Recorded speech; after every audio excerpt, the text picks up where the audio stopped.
하나님 말씀 에스겔 17장 11절에서 24절까지 말씀 교독하겠습니다. 에스겔 17장 11절에서 24절입니다. 오늘은 12월 3일 월요일 아침입니다. 12월 3일자 본문 에스겔 17장 11절에서 24절까지 교독합니다. 구약성경은 1173쪽입니다. 여호와의 말씀이 또 내게 임하여 이르시되 너는 반역하는 족속에게 묻기를 너희가 이 비유를 깨닫지 못하겠느냐 하고 그들에게 말하기를 바벨론 왕이 예루살렘에 이르러 왕과 고관을 사로잡아 바벨론 자기에게로 끌어가고 그 왕족 중에서 하나를 택하여 언약을 세우고 그에게 맹세하게 하고 또 그 땅에 능한 자들을 옮겨갔나니 이는 나라를 낮추어 스스로 서지 못하고 그 언약을 지켜야 능히 서게 하려 하였음이거늘 그가 사절을 애굽에 보내 말과 군대를 구함으로 바벨론 왕을 배반하였으니 형통하겠느냐? 이런 일을 행한 자가 피하겠느냐? 언약을 배반하고야 피하겠느냐? 주 여호와의 말씀이니라. 내가 나의 삶을 두고 맹세하노니 바벨론 왕이 그를 왕으로 세웠거늘 그가 맹세를 저버리고 언약을 배반하였은즉 그 왕이 거주하는 곳 바벨론에서 왕과 함께 있다가 죽을 것이라. 대적이 토성을 쌓고 사다리를 세우고 많은 사람을 멸절하려 할 때에 바로가 그 큰 군대와 많은 무리로도 그 전쟁에 그를 도와주지 못하리라. 그가 이미 손을 내밀어 언약하였거늘 맹세를 업신여겨 언약을 배반하고 이 모든 일을 행하였으니 피하지 못하리라. 그러므로 주 여호와의 말씀이니라. 내가 나의 삶을 두고 맹세하노니 그가 내 맹세를 업신여기고 내 언약을 배반하였은즉 내가 그 죄를 그 머리에 돌리되 그 위에 내 그물을 치며 내 올무에 걸리게 하고요 끌고 바벨론으로 가서 나를 반역한 그 반역을 거기에서 심판할지며 그 모든 군대에서 도망한 자들은 다 칼에 엎드려질 것이요 그 남은 자는 사방으로 흩어지리니 나 여호와가 이것을 말한 줄을 너희가 알리라. 주 여호와께서 이같이 말씀하시되 내가 백향목 꼭대기에서 높은 가지를 꺾어다가 심으리라. 내가 그 높은 새 가지 끝에서 연한 가지를 꺾어 우뚝 솟은 산에 심되 이스라엘 높은 산에 심으리니 그 가지가 무성하고 열매를 맺어서 아름다운 백향목이 될 것이요 각종 새가 그 아래에 깃들이며 그 가지 그늘에 살리라. 들의 모든 나무가 나 여호와는 높은 나무를 낮추고 낮은 나무를 높이고 푸른 나무를 말리고 마른 나무를 무성하게 하는 줄 알리라. 나 여호와는 말하고 이루느니라 하라. 아멘. 오늘 말씀은 지난 토요일에 17장 앞부분 1절에서 10절까지 비유로 말씀하신 것에 대한 해설편, 풀이하는 것입니다. 하나님은 직접 비유를 이제 풀어서 설명하시는데 바벨론 왕이 예루살렘에 침략해서 왕과 고관들을 사로잡고 또 왕족 중 하나를 왕으로 세웠으나 이 왕이 배신하고 이집트에 도움을 청했다가 결국 도움도 못 받고 죽게 될 것이다. 이런 내용이죠. 이처럼 하나님과의 언약도 어겼으니 심판을 받게 될 것이라고 하셨습니다. 하지만 하나님께서는 백향목에서 꼭대기에서 높은 가지를 꺾고 또 그 높은 가지에서 새 가지 끝에 연한 가지를 꺾어 심은 그 가지가 큰 나무로 성장해서 새가 깃드는 그런 일이 있을 것이다 라는 내용이 오늘 전체적인 내용입니다. 자, 오늘 하나님께서 이 풀어주는 풀이죠. 해설은 무슨 뜻인지 이게 오늘의 질문입니다. 이게 무슨 뜻입니까? 첫 번째로 11절에서 18절까지 말씀, 배반을 일삼으면 결코 형통할 수 없다라는 것을 우리에게 가르쳐 줍니다. 하나님의 비유는 이렇죠. 토요일날 이제 묵상한 건데요. 큰 독수리, 앞에 나오는 큰 독수리는 바벨론을 상징한다고 말씀드렸죠. 크고 힘세고 털도 많고 뭐 그런 독수리가 표현했는데, 그리고 백향목은 다윗 왕조를 뜻합니다. 왜 백향목을 다윗 왕조라고 말씀드렸죠? 레바논의 백향목을 가지고 다윗이 재료를 준비했거든요. 무슨 재료? 왕궁과 성전을 지을 재료를 최고급 재료이기 때문에 그것을 준비했고 솔로몬이 그 재료를 갖다가 왕궁과 성전을 건축했어요. 그렇기 때문에 백향목 나무다라고 말하는 것은 다윗, 유다의 왕조를 뜻한다고 보면 되겠습니다. 자, 그럼 최고 높은 백향목의 꺾인 나무 가지는 뭐겠습니까? 왕이겠죠. 제일 높은 가지니까. 여호와 긴 왕이고요. 그 땅의 종자는 그 뒤를 이은 허수아비 왕으로 어용 왕처럼 이렇게 세워놓은 그 바벨론 말 잘 들으라고 세워놓은 왕이 삼촌이 세운 게 시드기야 왕이에요. 이게 마지막 왕이었어요. 근데 바벨론 독수리 말고 또 다른 독수리가 나옵니다. 이 큰 독수리가는 바로 이집트, 애굽을 뜻합니다. 자, 그러면 이제 다 이해가 되죠? 바벨론 느부갓네살 왕이 예루살렘을 침략해서 누구를 사로잡았습니까? 여호와 긴 왕과 여러 귀족들, 고관들을 끌고 갔죠. 이 안에 누구도 포함된 거죠? 이 에스겔, 저자인 제사장인 에스겔도 포함된 거예요. 그러니까 쓸만한 인재들과 중요 인사들은 다 끌고 왔어요. 그냥 허접해서 스스로 일어서지 못하고 그 땅이나 지킬 정도의 사람 정도만 남겨놓은 거예요. 그런데 왕족 중에 허수아비 왕으로 세워준 이 스디기야가 바벨론이 떠나면서 너 나한테 말 잘 들어, 이게 충성을 맹세케 했단 말이죠. 언약을 맺고 그래야 너 산다 이렇게 얘기를 했겠죠. 했는데 시드기야가 엉뚱한 생각을 하는 거예요. 어떤 생각이냐면은 바벨론을 배신하고 또 다른 강대국인 이집트에 사람을 보내서 도움을 청하는 거예요. 우리 좀 도와줘서 바벨론을 물리쳐다오. 그러면은 또 형님으로 잘 모실게요. 뭐 이런 식으로 이제 배신을 한 거죠. 이걸 알았어요. 바벨론 왕이. 그래서 어떻게 합니까? 그게 이제 유다 왕국의 마지막이에요. 그래서 침략할 명분을 줘버렸어요. 배신했으니까. 그리고 딴 데다가 도움을 청했으니까. 그래서 3차 침입이 일어났는데 이때 완전히 몰락합니다. 왕궁과 성전이 다 불태워지고 모든 보물들과 이런 집기들은 다 가져가 버리고 모든 집도 다 불태우고 성벽도 다 허물어 버리고 이렇게 되는 거예요. 이게 이제 완전히 몰락하는 걸 587년에 BC 587년이라고 보는 것이죠. 그리고 시드기야를 어떻게 합니까? 배신한 시드기야를 어떻게 합니까? 도망갔어요. 시드기야 도망가다가 잡혔는데 그 아들들이 시드기야가 보는 앞에서 그때까지 눈이 있었어요. 보는 앞에서 죽이고 그다음에 배신한 시드기야는 두 눈이 뽑혀서 바벨론으로 끌려가서 죽게 된다는 얘기예요. 그게 됐어요. 사실적으로. 근데 이 지경이 됐는데 그렇게 도움을 청했던 이집트, 애굽은 어떻게 했을까? 12절에 보면 뭐라고 그랬습니까? 지금 완전히 예루살렘이 몰락하고 있는 지경인데도 바로가 군대가 없는 것도 아니에요. 그 큰 군대와 많은 무리가 있는데도 불구하고 전쟁에서 유다를 도와주지 아니하였다라고 표현하고 있어요. 이런 식으로 이용만 당하는 것이죠. 근데 이 비유를 언제 말씀했습니까? 이런 일이 일어나기 전에 말씀하신 거예요. 하나님께서 이 비유를 미리 얘기하셨어요. 이건 예언의 성격이 있어요. 근데 지금 어떻게 됐습니까? 역사적으로 보면은 이 하나님께서 비유로 예언하신 이 말씀이 단 한 개도 틀림이 없었어요. 그냥 고스란히 그냥 문자 그대로 다 이루어진 거예요. 하나도 다름이 없이. 자, 오늘 첫 번째로 우리에게 도전하고 있는 말씀이 뭡니까? 하나님 저버리고 하나님 배신하고 시류에 따라서 여기 붙을까? 저기 붙을까? 여기가 나한테 이기나? 저기가 나한테 이기나? 어떻게 하면 살까? 요리조리 이렇게 배신을 밥 먹듯이 하는 사람, 이런 사람은 결국 유다처럼 험한 꼴을 면할 수가 없다. 우스워진다.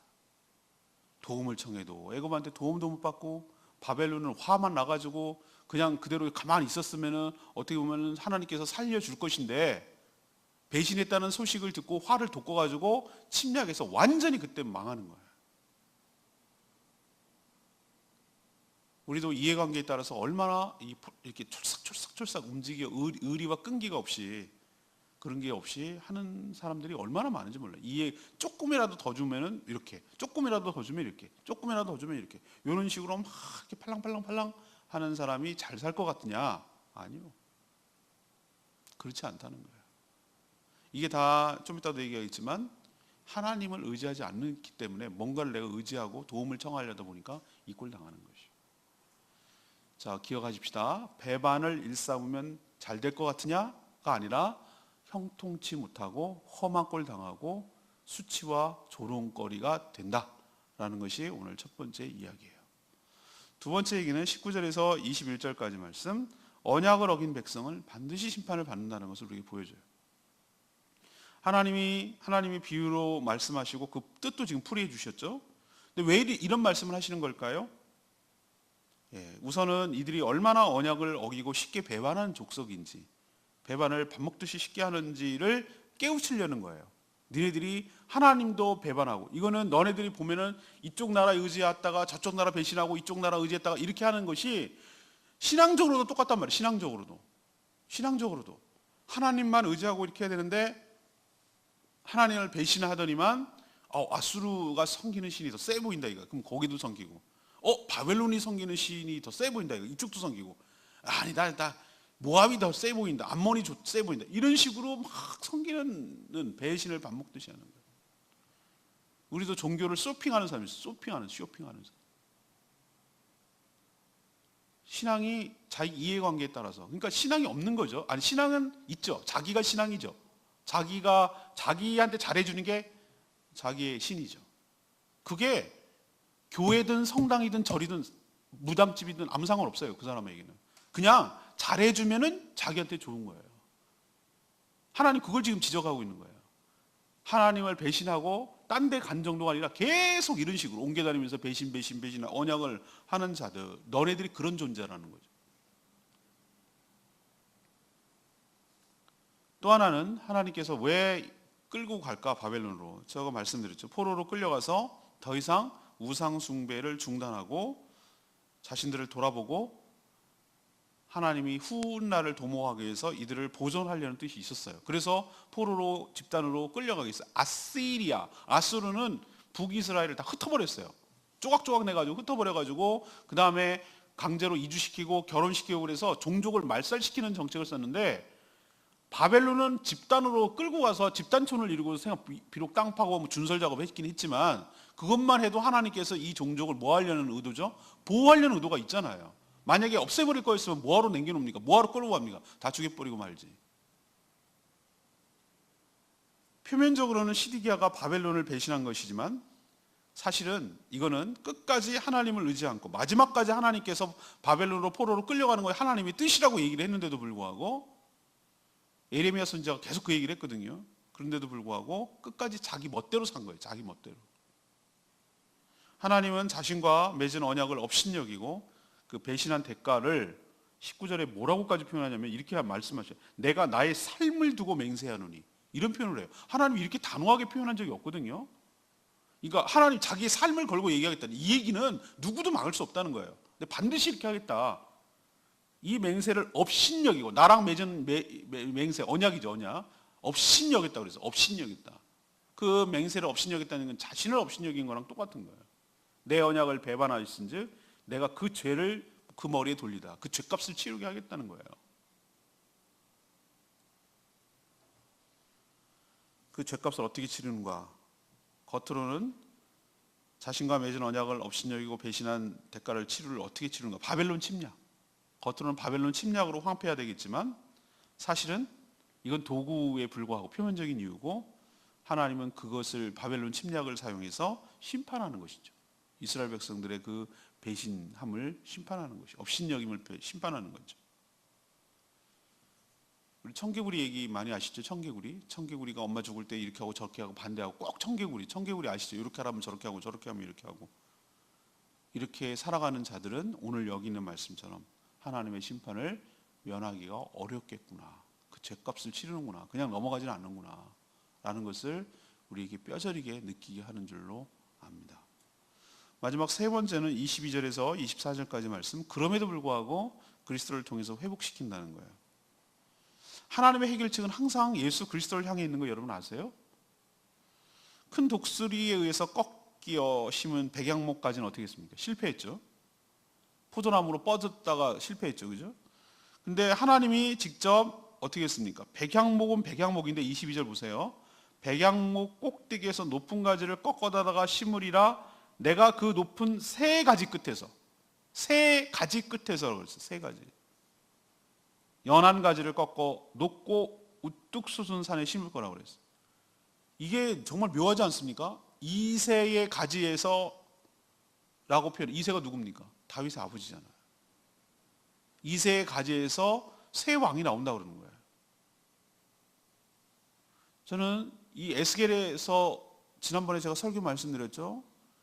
성령, 새 마음에 새 영을 부어주신다. 이게 성령을 부어주실 거라는 것이 벌써 이게 지금 예수님 오시기 전에 거의 500년 전 얘기 상황인데 지금 600년 전 상황인데 600년 전쯤 되겠네. 그쯤 상황인데 지금 이걸 정확하게 예언해내고 있잖아요. 하나님께서 성령을 주실 것이다 라는 얘기도 있고, 지금 요 짧은 구절 22, 23, 24 요 구절은 예수 그리스도의 탄생과 예수 그리스도의 사역에 대해서 지금 얘기하고 있는 거예요. 저는 이거 보고 깜짝 놀랐어요. 하나님께서 말씀하시니까 놀랄 일도 아니지만 이 안에 하나님의 솔루션, 그러면 이렇게 놔두고 이렇게 포기하고 이렇게 심판하고 끝낼 건가? 아니라는 거예요. 하나님께서 이런 해결책을 갖고 있다 얘기를 지금 하시는 거예요. 하나님이 직접 꼭대기에 높은 가지를 꺾어 우뚝 솟은 이스라엘 산에 심을 것인데, 이 나무가 큰 나무를 이룰 거라는 거예요. 무성하고 큰 나무를 이뤄서 열매를 맺게 되고 아름다운 백향목이 될 것이다. 그러니까 다윗 왕조를 이룰 거라는 것은 맞잖아요. 그죠? 그걸 예언하고 있어요. 그리고 이 나무에 각종 새들이 깃들고 그 그늘에서 살 것이다. 이 얘기는 뭐냐면 다 새가 여러 멀리 있는 날아오는 것들을 쉴 것이다라는 얘기는 포용할 것이고 거기에서 쉼을 얻게 될 것이고 그럴 거라는 거잖아요. 그죠? 우리도 보면은 저기 도청 가는 길에 그 쭉 나무, 무슨 나무, 제주의 대표 나무인데 그 나무를 보면은 지금 고사가 돼가지고 지금 잘라지는 게 너무 속상한데 그 나무 보면은 어머 세상에, 제스코마트 앞에 가면 그 나무에 가끔 내가 걸어갈 때 보면은 웬 새들이 거기에 바글바글바글해요.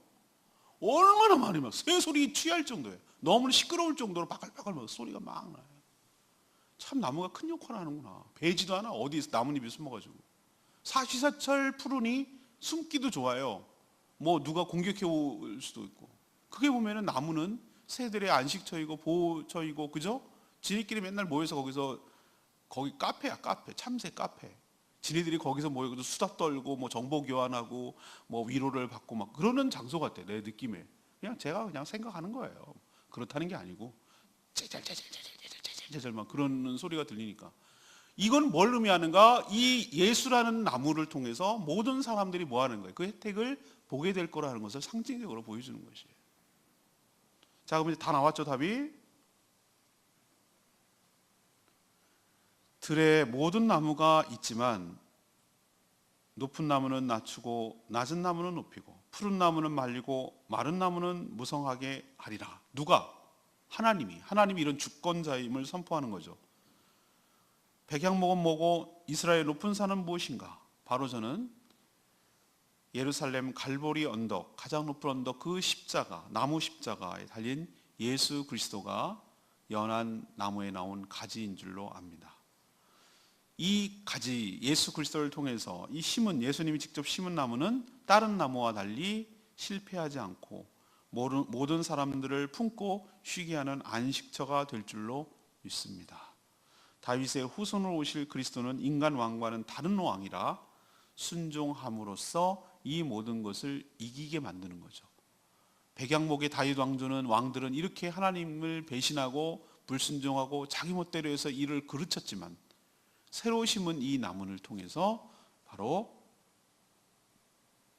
주님의 뜻이 펼쳐지고 성공하게 될 거라고 분명하게 말씀하고 있는 줄로 믿습니다. 저는 이것을 분명하게 예수 그리스도라고 해석했거든요. 각종 이단들은 이 구절을 갖다 뭐라고 인용하는 줄 아십니까? 교주라고 인용합니다. 그래서 이단입니다. 자기라는 거예요. 자기. 연한 가지에서 나온 자기래. 아닙니다. 누가 봐도, 조금만 읽어봐도, 조금만 생각해도 이것은 예수 그리스도임을 알 수가 있습니다. 예수 그리스도가 하나님의 해결책이고 우리의 소망이고 우리의 진정한 왕이 되고 실패하지 않을 왕이 될 줄로 믿습니다. 오늘 24절 말씀, 레위기 말씀, 푸른 나무를 말리고 마른 나무를 무성하게 하는 줄 알리라. 나 여호와는 말하고 이루느니라 하라. 앞에서 말한 하나님의 비유는 일이 일어나기 전에 하신 것인데 모든 것이 다 그대로 이루어졌다고 말씀드렸죠. 하나님은 헛말을 하는 분이 아니라는 거예요. 일단 말씀하시면 그대로 뭐 한다는 거예요? 이루어진다는 거예요. 이루어진다. 그런 능력과 주권이 있다는 걸 보여주시기 위해서 비유를 뭐라고 들어요? 높은 나무는 낮추고 낮은 나무는 높이고 푸른 나무는 말리고 마른 나무는 무성하게 하고. 이건 완전히 자기 뜻대로 하신다는 뜻 아니에요. 그렇죠? 어느 건 말리고 어느 건 푸르게 하고 어느 건 낮추고 어느 건 높이고, 이 모든 주권이 누구에게 있다는 거예요? 하나님께 있다는 거예요. 변덕스럽지 않고 감정에 휘둘리지 않고 상황과 조건에 따라 요리조리 인간처럼 움직이는 분이 아니고 사랑과 자비가 풍성하신 분이고, 그래서 믿을 수 있는 분이라는 것, 그래서 나의 삶을 맡길 수 있는 분이라는 것을 이 말 가운데 알 수 있어요. 우리도 명심하십시다. 나 여호와는 말하고 이루느니라. 이 말은 하신 말에 대해서 뭐 하느니라? 책임지고 그대로 일어나느니라. 이거 상황이 다 일어났듯이. 그럼 우리는 어떤 말씀을 알 수가 있죠? 하나님이 하신 여러 가지 약속은 반드시 일어난다. 그러면 어떻게 우리는 기도를 해야 되겠습니까? 하나님께서 그 말씀대로 이루어 주실 줄로 믿고 그 말씀을 약속의 말씀으로 붙들고 간절히 기도하면 그 말씀대로 내 땅에, 이 땅에, 내 삶에, 우리 가정에, 우리 교회에 그대로 임하게 될 줄로 믿습니다. 오늘 말씀 붙들고 승리하시는 저와 여러분 되기를 소망합니다. 오늘 말씀 붙들고 기도하기 전에 660장 찬양지 부르고 기도하겠습니다.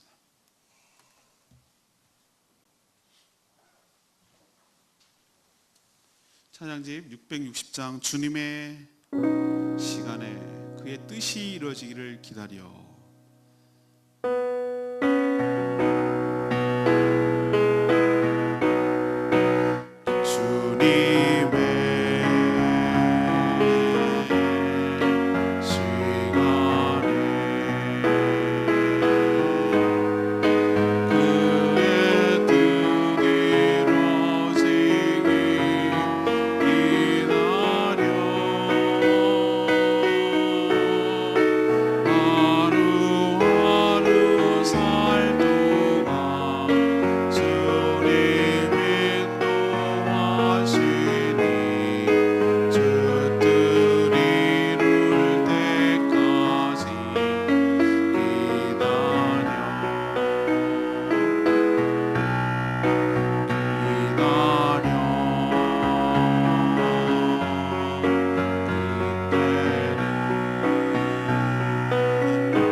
하나님을 못 믿으니까 막 내 마음대로 하는 거예요. 스드기야가 어떻게 했어요?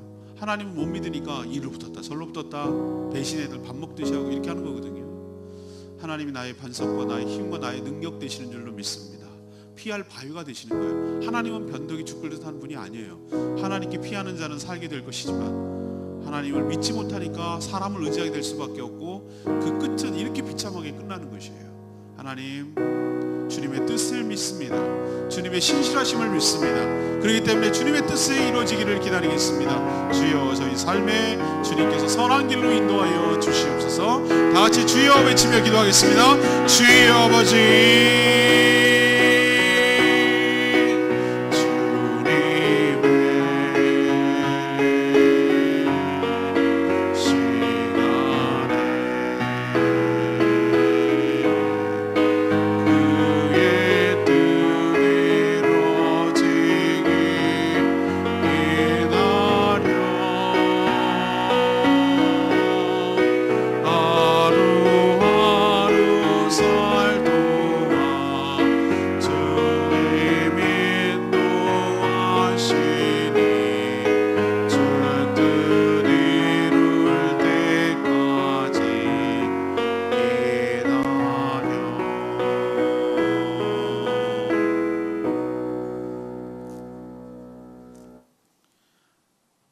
하나님, 비유를 깨닫지 못할 정도로 우둔한 저희들을 가르쳐 주시고 깨우쳐 주시옵소서.